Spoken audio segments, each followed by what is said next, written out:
تنزل علی کل افاک اثیم، ہر گنہگار اور جھوٹے شخص پر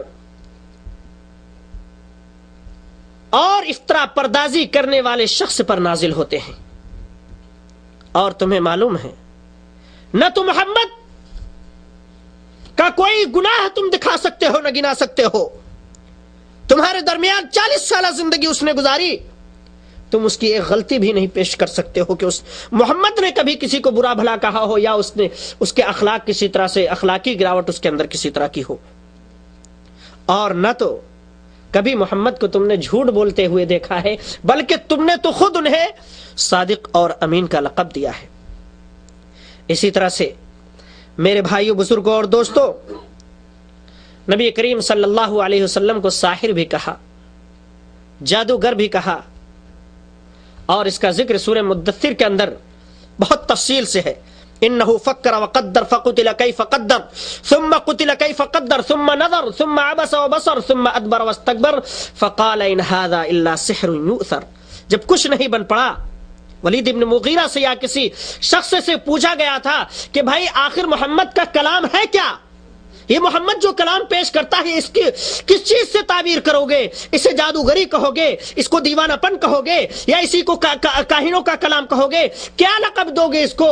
تو اس نے غور کیا، بہت غور کیا، پھر غور کیا، پھر غور کیا، اور بہت ساری غور و فکر کرنے کے بعد ایک چیز اس کی سمجھ میں آئی۔ اس نے کہا کہ یہ تو جادو ہے، کیونکہ یہ ایسا کلام ہے کہ اس کلام کے ذریعے سے لوگوں میں جدائی ہو جاتی ہے، اس کلام کی سحر انگیزی، اس کلام کا اثر دلوں میں اتر جاتا ہے، اور ایک انسان اپنا آبائی دین چھوڑ کر کے محمد کا بن جاتا ہے اور اس کلام کا ماننے والا، اس پر ایمان لانے والا بن جاتا ہے۔ پھر اللہ تبارک و تعالی نے تردید کی اس کی، قال الکافرون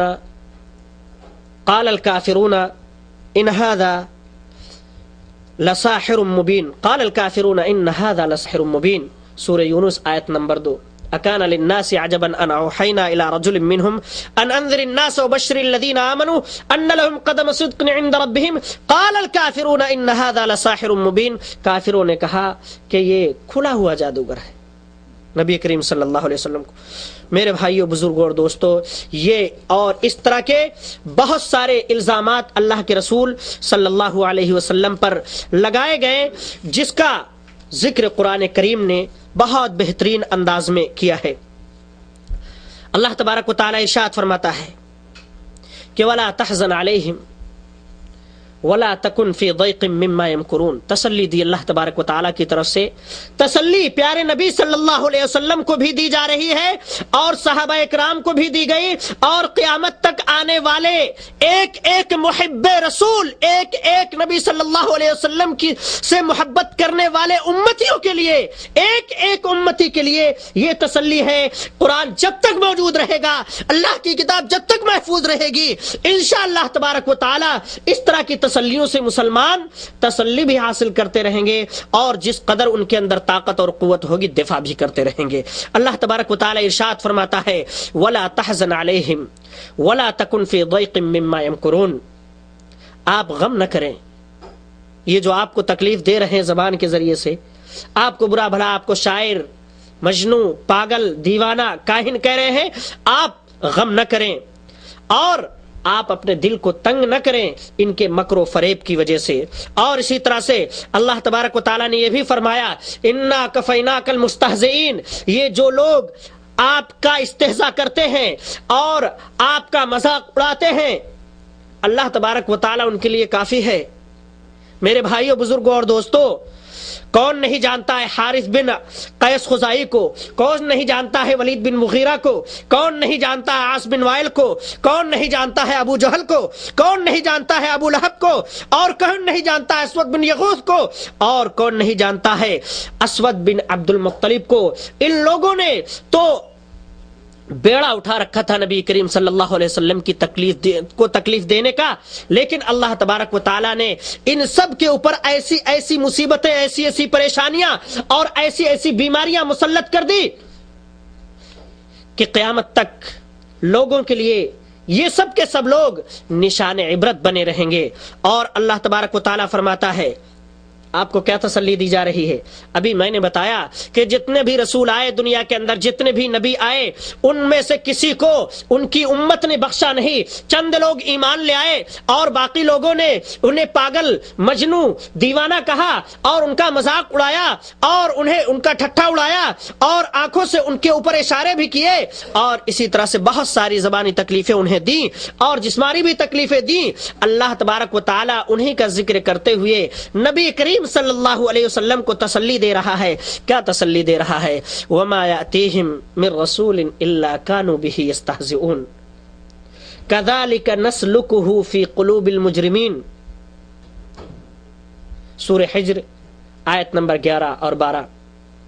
اللہ تبارک و تعالیٰ کا ارشاد گرامی ہے کہ جو رسول بھی آیا لوگوں کے پاس ان کو ہدایت کا راستہ دکھانے کے لیے، ان سب کا ان کی قوم نے مذاق اڑایا۔ تسلی کس کے لیے ہے؟ پیارے نبی صلی اللہ علیہ وسلم کے لیے ہے، اور آپ سے پہلے جتنے بھی انبیاء ان کے ساتھ بھی یہی سب کچھ مذاق کا، استہزاء کا، سخریہ کا اور توہین کا اور حقارت کا اور تحقیر کا معاملہ کیا جاتا رہا ہے۔ یہ کچھ آپ کے ساتھ نئی بات نہیں ہے، لیکن بہرحال ہم نے ان سب سے انتقام لیا، اور آپ کا جو استہزاء کرتے ہیں ان سب سے بھی انتقام لیں گے۔ یہ اس طرح کی تسلی قرآن کریم کے اندر نبی کریم صلی اللہ علیہ وسلم کے لیے موجود ہے۔ اور اسی طرح سے سورہ زاریات آیت نمبر 52 کے اندر اللہ تبارک و تعالی اپنے رسول جناب محمد رسول اللہ صلی اللہ علیہ وسلم کو یہ تسلی دے رہا ہے، كَذَلِكَ مَا أَتَى الَّذِينَ مِن قَبْلِهِم مِّن رَّسُولٍ إِلَّا قَالُوا سَاحِرٌ أَوْ مَجْنُونٌ۔ آپ سے پہلے جتنے بھی رسول آئے ان لوگوں کے سلسلے میں ان کی قوم نے کیا کہا؟ ساحر او مجنون، کہ جادوگر ہے یا یہ تو پاگل ہے، ہمارے بتوں کے ذریعے سے، ہمارے معبودوں کی طرف سے اسے کوئی تکلیف پہنچی ہے، جس کی وجہ سے یہ پاگل پنتی اور اسی پاگل پن اور دیوانگی کی باتیں کرتا ہے۔ میرے بھائیو، بزرگوں اور دوستو، اور اسی طرح سے اللہ تبارک و تعالی نے اپنے رسول جناب محمد رسول اللہ صلی اللہ علیہ وسلم کی حفاظت کا ذمہ بھی لیا اور فرمایا، یا ایھا الرسول بلغ ما انزل الیک من ربک، اے ہمارے رسول، اے ہمارے بھیجے ہوئے رسول، جو اللہ تبارک و تعالی کی طرف سے ہدایات اور قرآن کریم اور تعلیمات آپ کے اوپر اتاری جا رہی ہیں ان کو لوگوں تک پہنچاؤ۔ اور پھر اللہ تبارک و تعالی آگے فرماتا ہے کہ واللہ یعصمک من الناس، اللہ تبارک و تعالی آپ کو لوگوں سے محفوظ رکھے گا۔ جب یہ آیت نازل ہوئی تو اللہ کے رسول صلی اللہ علیہ وسلم نے صحابہ اکرام کو پہرہ داری سے ہٹا لیا۔ یہ مدینے کی بات ہے۔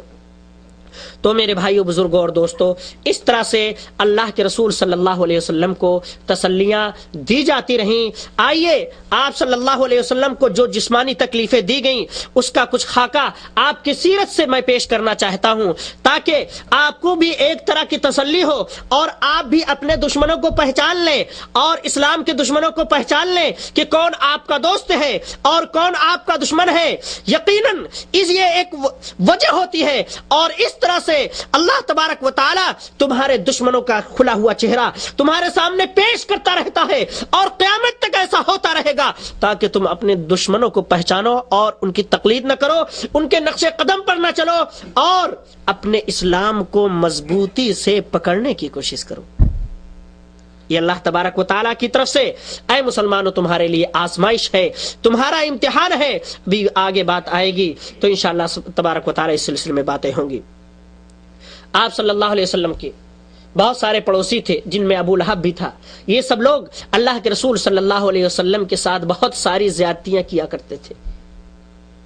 ٹھیک نماز کے وقت یہ لوگ بکریوں کی بچے دانیاں لا کر کے پھینک دیا کرتے تھے۔ آپ صلی اللہ علیہ وسلم کے یہاں ویسے بھی فقر و فاقہ کا معاملہ تھا، کبھی کبھار آپ کے یہاں ہانڈی چڑھا کرتی تھی، تو یہ بدبخت اور بدنصیب اللہ کے رسول صلی اللہ علیہ وسلم کی ہانڈیوں پہ بچے دانیاں پھینک دیا کرتے تھے۔